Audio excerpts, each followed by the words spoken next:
makes me wanna holler, go away. I need more peace and hope and love. Where do I find it in this crazy old world? I need strategies, strategies for living radio. Your dose of radio rehab. Strategies for living radio.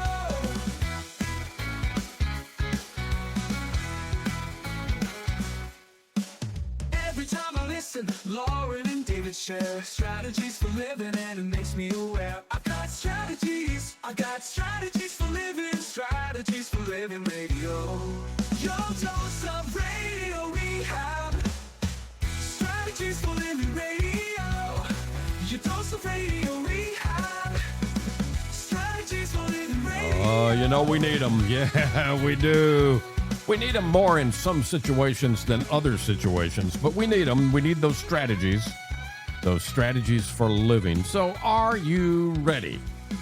Are you ready for your, what are you giggling over there, Bart? Are you ready for your daily dose of radio rehab? Well, do we have a pilot? Yeah, no. As long as we have a pilot, I'm ready. What do you think? I thought you were flying. I'm you're not flying. No, I thought you were. Who's flying? I don't know. Well, we're going somewhere then. Well, you know, I think that's epic. We might need some help. Yeah, well, we probably do need some help, and I think we're going to bring in some help today. Our friend Larry Valmore. Oh, okay. And Epic.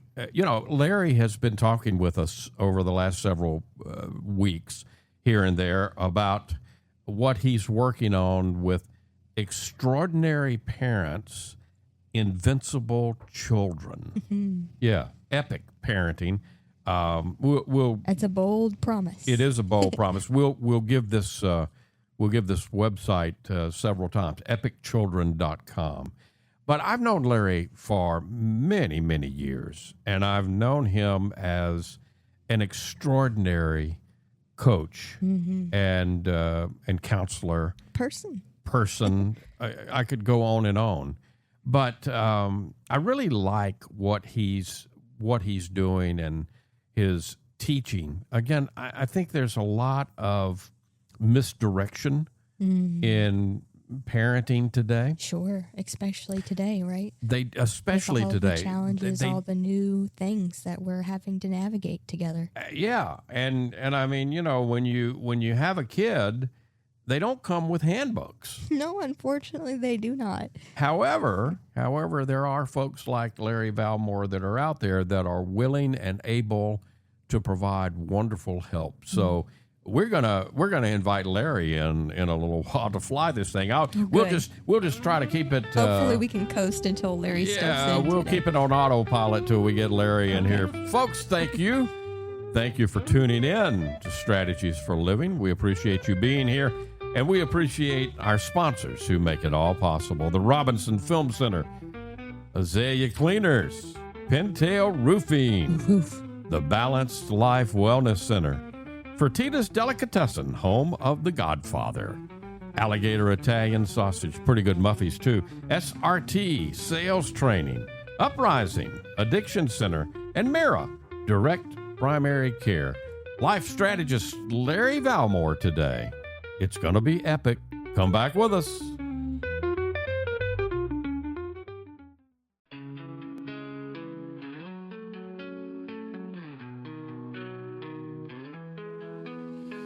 Tune in daily, find the light.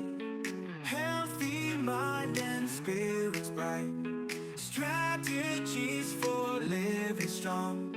Feel the vibe, it won't go wrong. Body moves and soul align. Catch the rhythm, feel the time.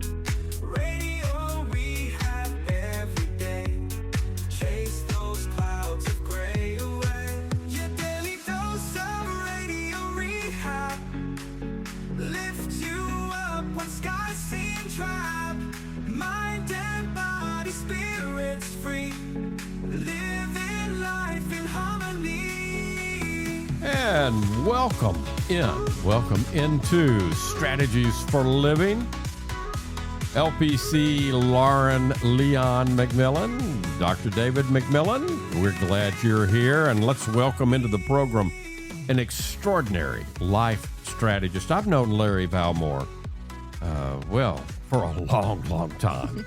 And I tell you, he was a wonderful teacher, mentor along my journey.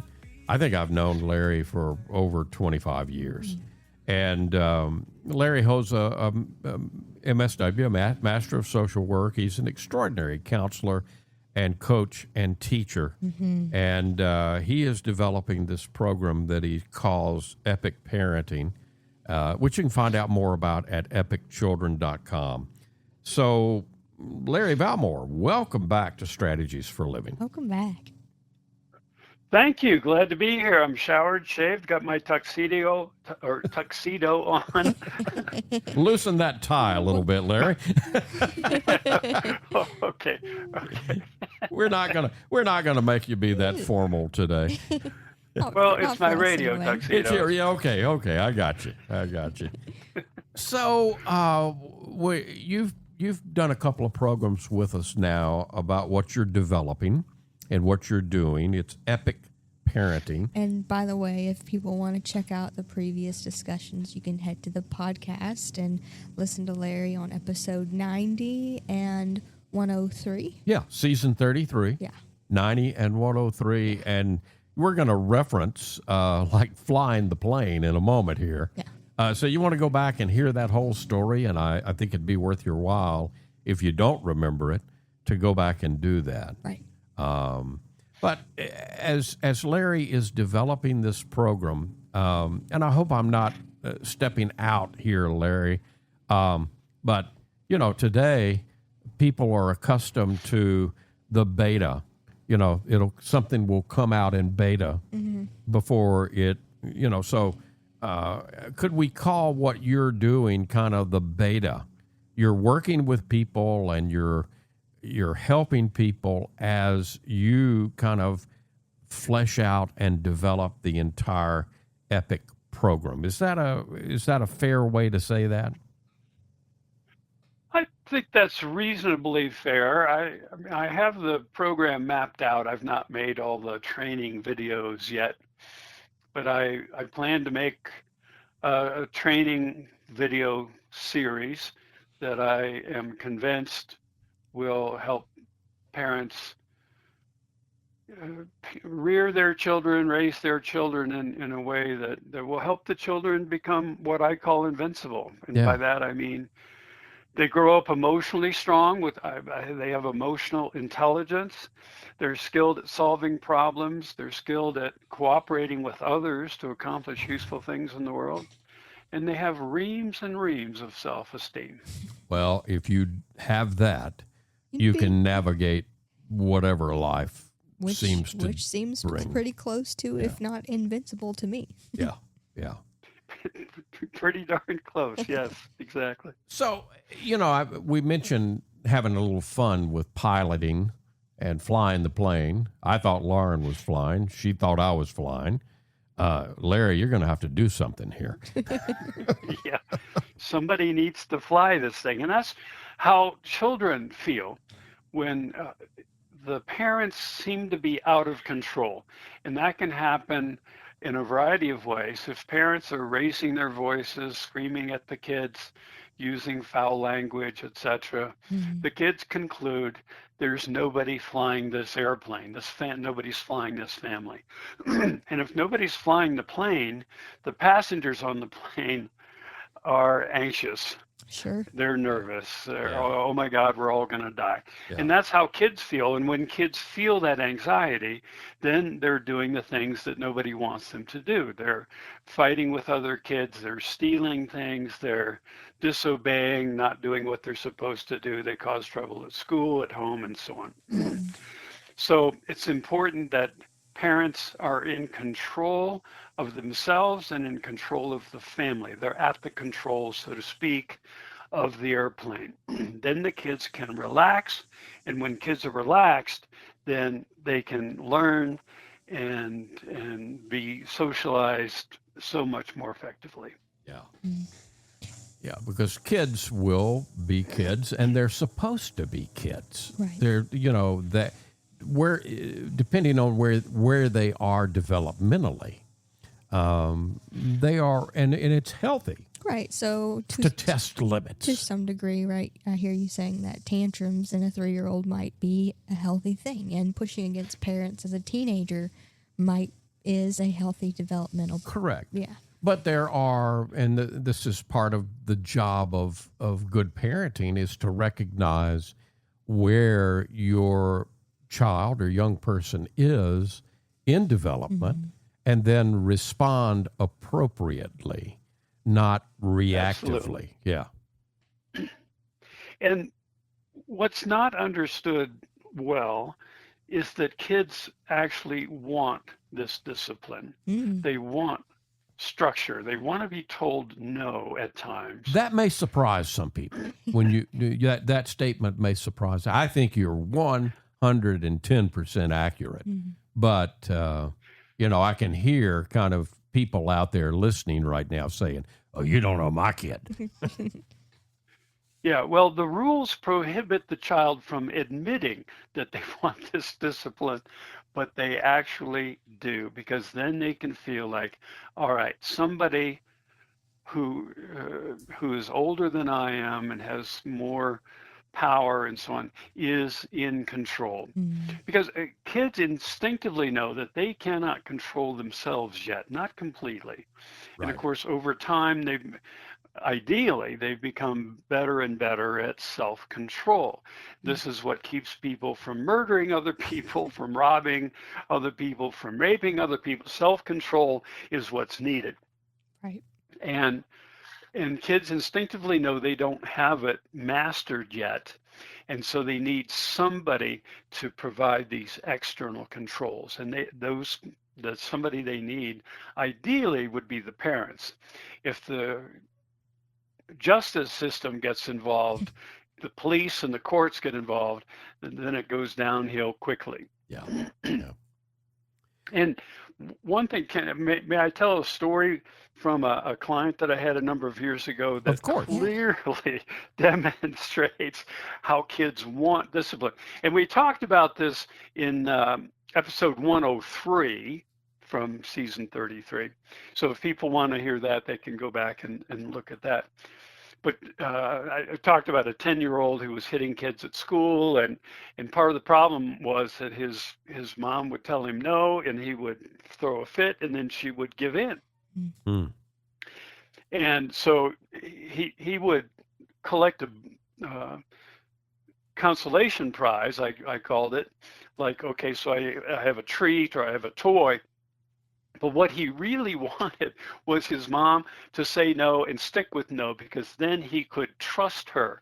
He could feel more relaxed because somebody was at the controls of the family. Right. Somebody was flying this thing. And just to emphasize this even more, I had a woman came to me for counseling. She was 35 years old. And let's call her Michelle.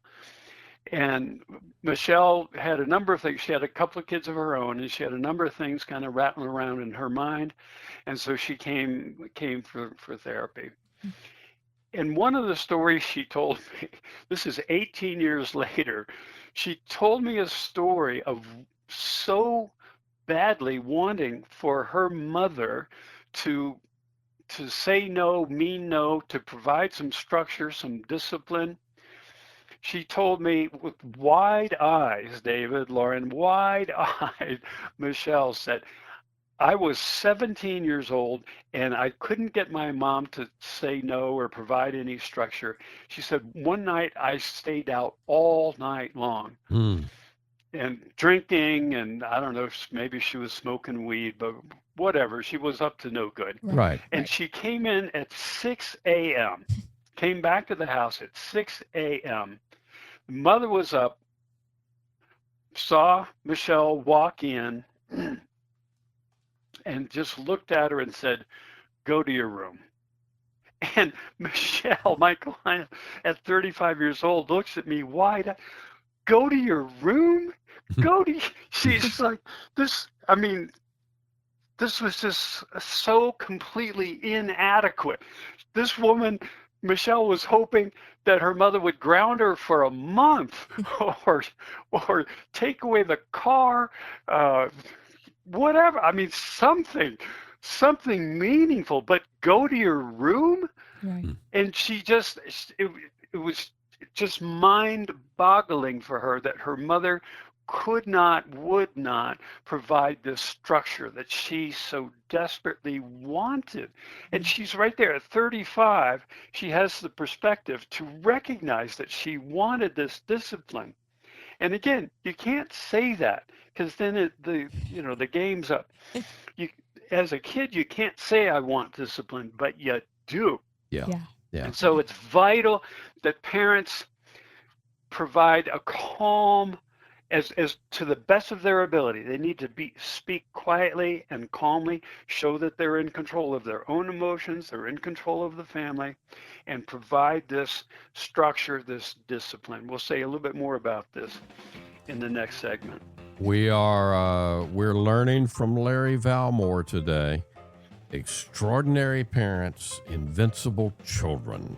EpicChildren.com is where you can find a whole lot more information, but I hope you won't go anywhere, because Larry's with us for the entire hour, and we've got much more to learn, much more to come here today on Strategies for Living. Extraordinary Parents, Invincible Children. EpicChildren.com. Back in a moment with Larry Valmore on Strategies for Living.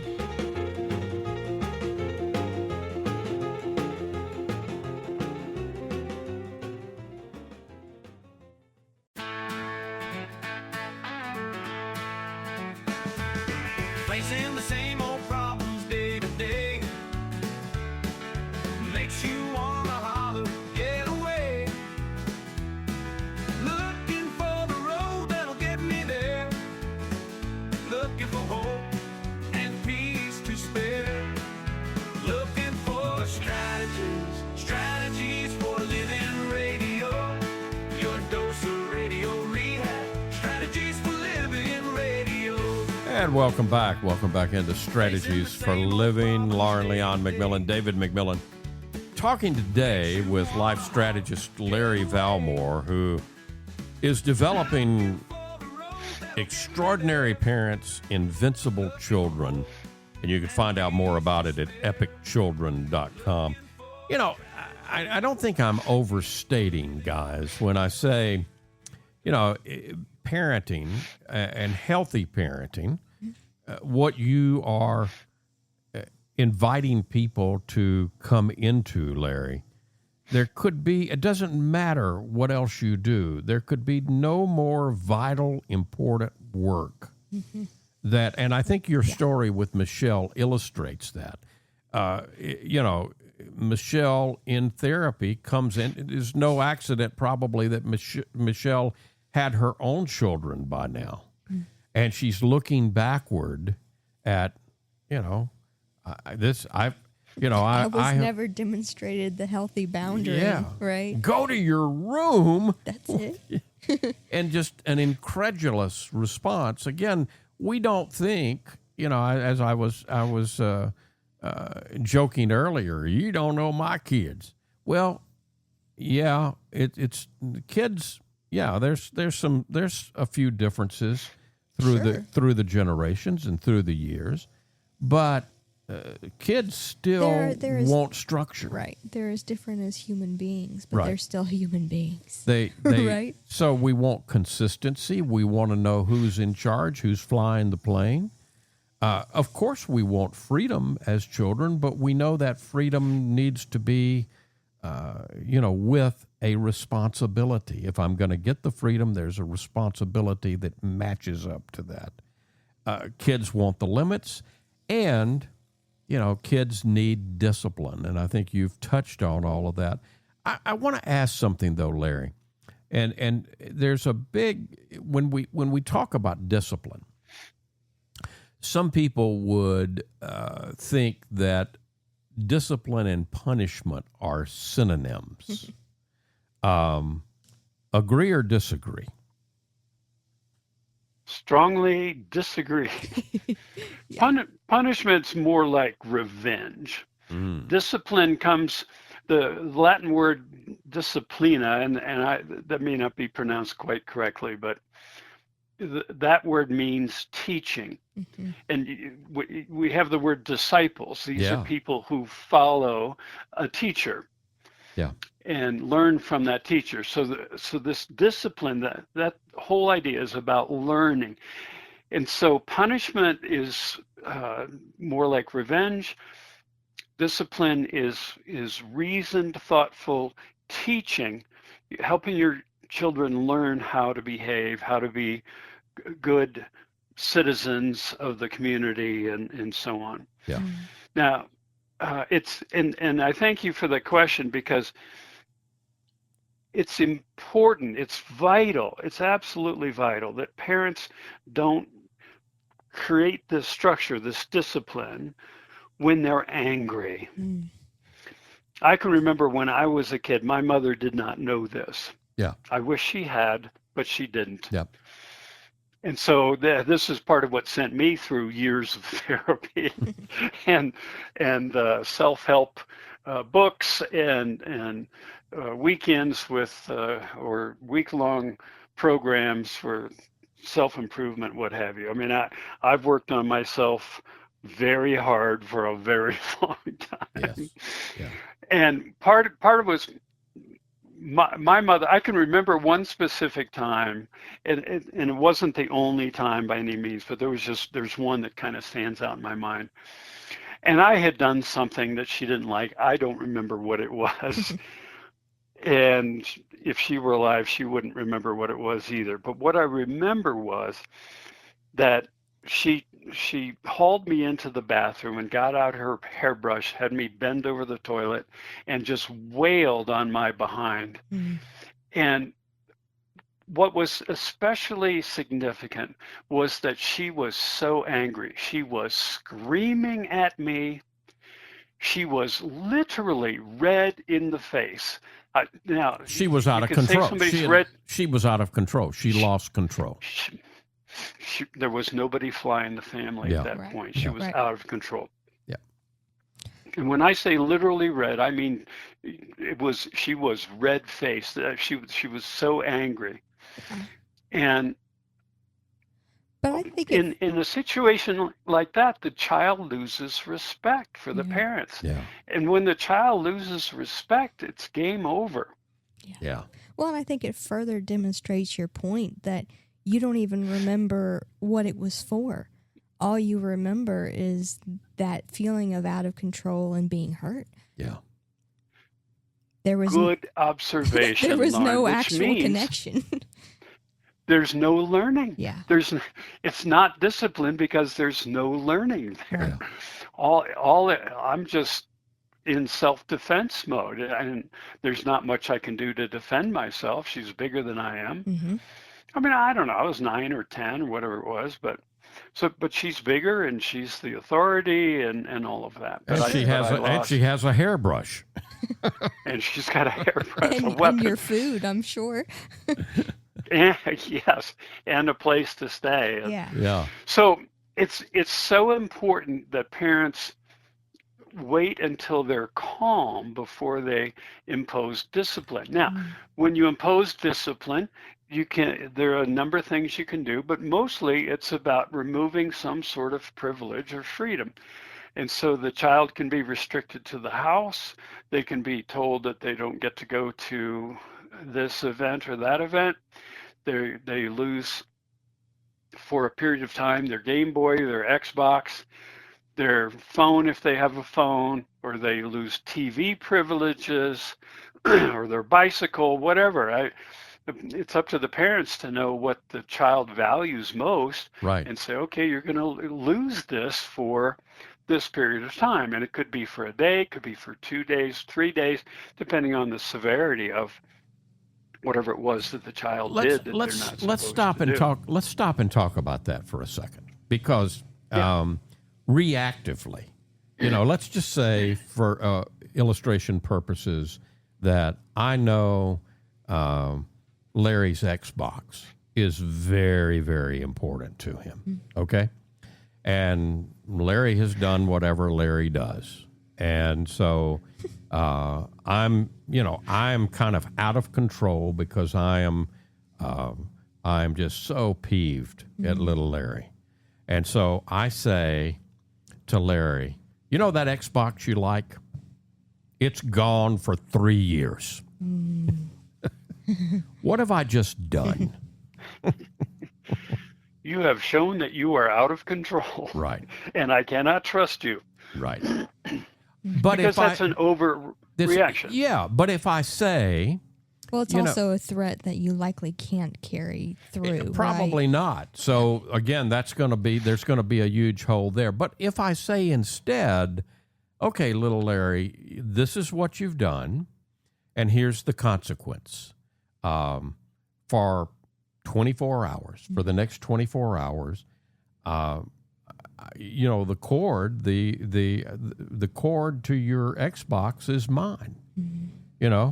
You don't necessarily even have to. You don't have to take the whole thing. Take the whole thing. You can just disable it. However, and so again, this is where parents can get creative, but sometimes in a reactive mode, we think more is better. But actually, in terms of epic parenting, sometimes less is more.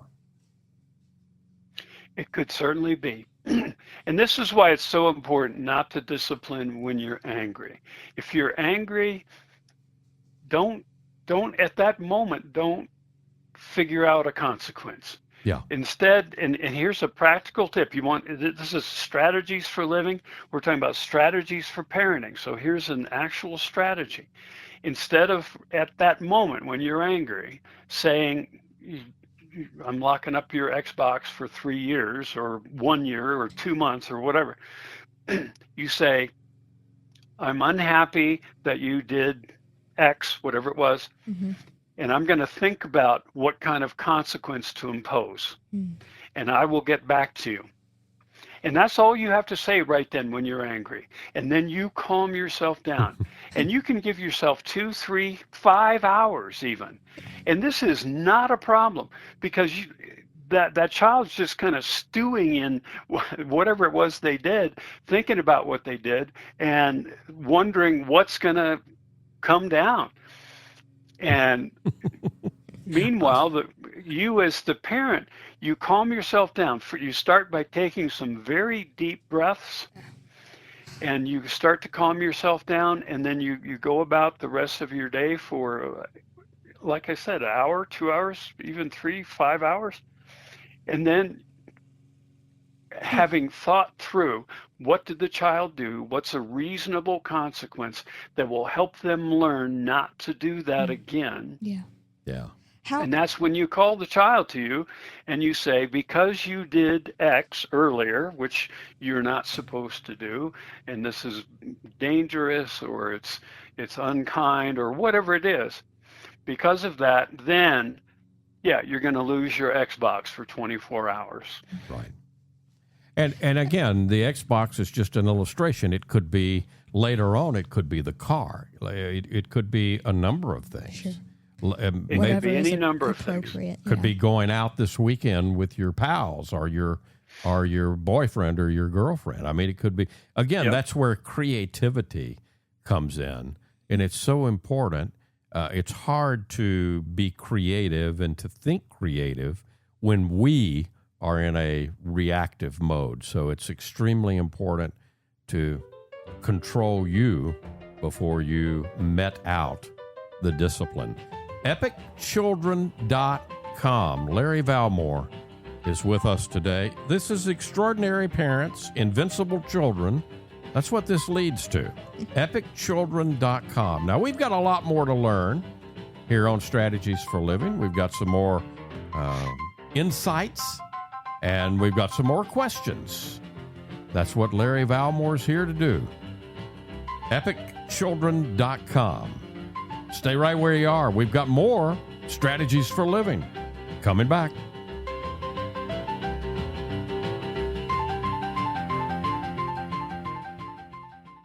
We all have problems every day. We all need help along the way. We need strategies, strategies, strategies for living radio. Yeah, strategies come in handy, don't they? Sure do. Especially when you're parenting. I mean, really, this is frontline stuff. Absolutely. And Whether you're parenting kids or your inner child, right? yeah, there you go. We're all parenting, hopefully. These same concepts probably work a bit, on the inner child too. Larry Valmore, our life strategist today, epicchildren.com. That's where you can where you can interact more with Larry Valmore, find out more, and get a special deal right now in terms of one-on-one help. If you like the idea and this idea seems interesting about parenting and epic parenting, Larry Valmore's your guy. epicchildren.com. I think you had a story you wanted to share, Larry. Yeah, a few years back, I was sitting in the chair at my local salon, and why don't we just call her Sharon? Sharon was cutting my hair, and I don't know how we even got onto this topic, but she was talking about her kids, and her 8-year-old son had gotten in trouble at school. He'd mooned a teacher. Oh, that'll do it. Yeah. That'll create a problem. Yeah. And Sharon was just flabbergasted. She can't imagine why her kid was doing that, and somehow we'd gotten around the idea that I know something about parenting from my years of family therapy and working with kids, and just I've spent a long time gathering these concepts together. Right. And so I talked to her. I mentioned two things. I talked about this idea of what happens if the pilots are dead and nobody's flying the plane. And she said what every parent says when I tell them this story. They say, well, I never thought of it that way, but that makes perfect sense. Yeah. And then I talked to her about the rule of three. And this rule of three was something I mentioned in our episode 90, the first time that we started talking about parenting on strategies for living. And so I told her how to do the rule of three. And when I went back for my next haircut, well, I'm sorry, let me back up a little bit. I also talked about the importance of speaking quietly. I asked her, do you yell at your kids? She said, oh, yeah, sure. Oh, yeah. And most parents do. I mean, Yeah. We're human. Sure. And we're not expecting anybody to do this perfectly, but to the degree that you are able to speak quietly and remain in control of your own emotions, that will pay huge dividends for your family and for your kids, and it will help launch them into successful lives. So I went back in a month or whatever it was for another haircut, and we got to talk, and she said, my family is so different now. I've used this trick that you talked to me about, and boy, things are so much calmer at home, and my 8-year-old son is so much easier to get along with, is behaving so much better. Yeah. And she said, I'm happily write a testimonial for you because this stuff really works. Yeah. And I said, well, I'm delighted, but I'm not surprised because I just know this principle. I know that this works. Yeah. And here's an example of how this woman used it. Yeah. And I think you're raising a very good point. I mean, I'm glad you shared that the child she was dealing with was around 8 years old. These concepts will work at any point in the developmental process. However, asterisk, double asterisk here. The sooner you implement this style of parenting, the sooner you can shift in the developmental process. Sure. I think the more pleased you're going to be at the outcome. Because the greater the rewards. Right. If a child is raised, again, from, when do we have to start disciplining our child? I don't know. We call them the terrible twos, threes, right? And we do that. When they begin to identify themselves as separate from us, right? When their little egos form and they say, I'm not mom and dad, I'm different. Right. And then let me throw this fit and see what happens. Well, yeah, they're naturally testing that boundary, and it's for the parents to help them to enforce. Yeah, here's the line, right? Yep. And so, I mean, am I on target here, Larry? That again, this will work any developmental stage. It's never too late in relationships to introduce healthy boundaries. However, if you can, the earlier you can begin, kind of the better you're going to find it working.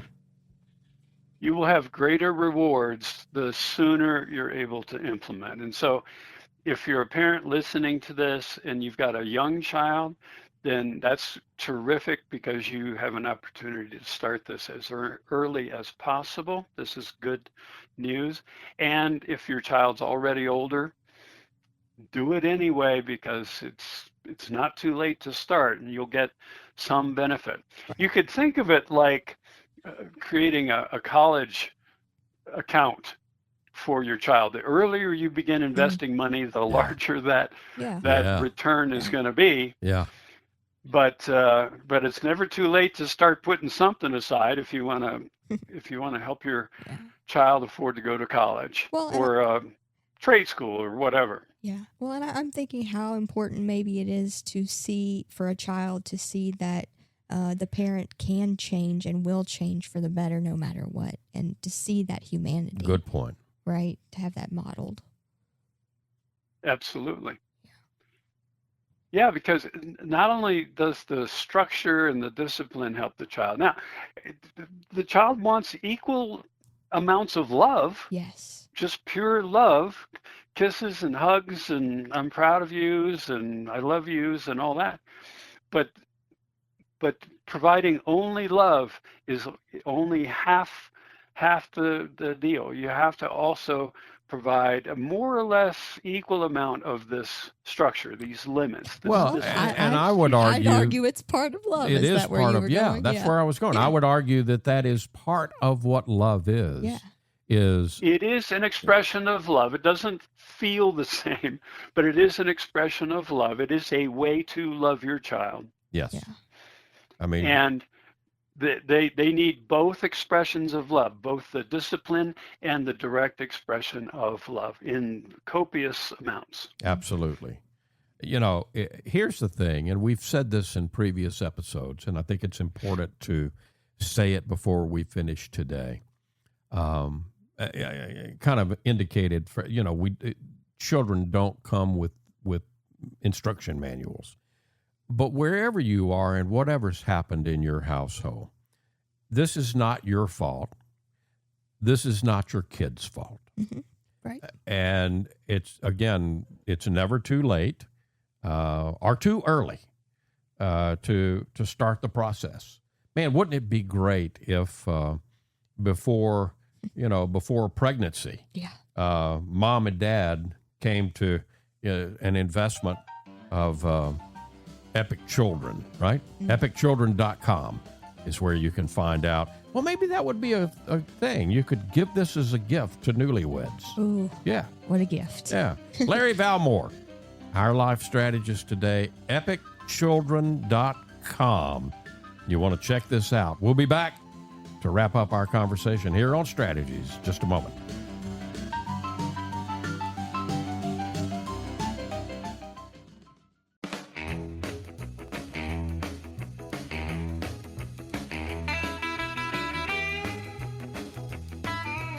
And welcome back. Welcome back into Strategies for Living. Lauren Leon McMillian, David McMillian, Larry Valmore. It is always such a pleasure for you to bring your wisdom, your knowledge to Strategies for Living. Folks, I know that we need more time, but we don't have it today. But you can continue the conversation with Larry by going to EpicChildren.com. Larry, unfair question. We've only got about a minute. What would you want people to take away from our conversation here today? I would hope parents would remember that their children need copious amounts of discipline, teaching, structure, along with copious amounts of direct expressions of love. They're both expressions of love.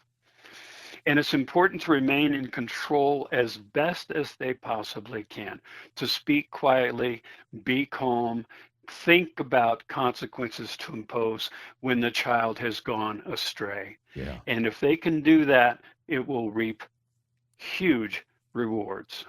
Well, thank you so much for the work you're doing, and thank you for coming and sharing with us here on Strategies for Living. I always look forward to having you here, and I look forward to the next time that we're able to chat here on Strategies for Living. Thank you, Larry. Thank you. Thank you. Folks, check it out, epicchildren.com. That's the way to continue the conversation with Larry Valmore. Not your fault, not your kid's fault, but there's something you can do. Thank you for being a part of Strategies, and we appreciate our sponsors who make that possible. The Robinson Film Center, and Azalea Cleaners, and Pintail Roofing, and the Balanced Life Wellness Center. Fertitta's Delicatessen, home of those Muffies. SRT Sales Training, Uprising Addiction Center, and Mira Direct Primary Care. If today were the last day of your life, you only had one more phone call that you could make, who would you call? And what would you say? And why are you waiting? Make the call. For Lauren McMillian, for Larry Valmore, I'm David McMillian.